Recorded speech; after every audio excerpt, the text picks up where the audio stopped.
Now, government was warned that the country's electricity crisis would worsen over a decade ago and recommended measures which were not followed. Another disaster is looming, this time regarding water supply.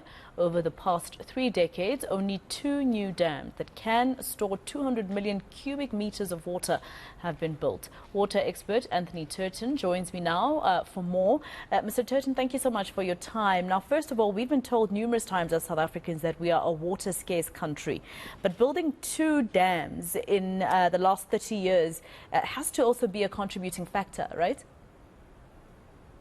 Good afternoon to you and the listeners. These things are enormously complex, so it's not factually correct to say what you've just said now. So the reality of the situation is that South Africa went through an era of dam building in the 60s and 70s that tapered out in the 80s, when a large number of dams were built.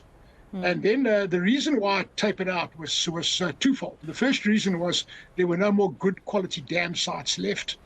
And the second thing, it's a technical issue which I'm going to try and explain in the simplest possible terms.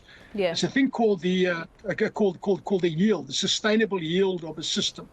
So sustainable yield is the amount of water that can be harvested out of a given river basin.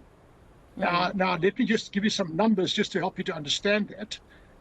In Southern Africa, the SADC region of Southern Africa, in other words, from the Congo, DRC down to South Africa, for every 100 units of rain that fall out of the sky, 20 units of rain end up in the river.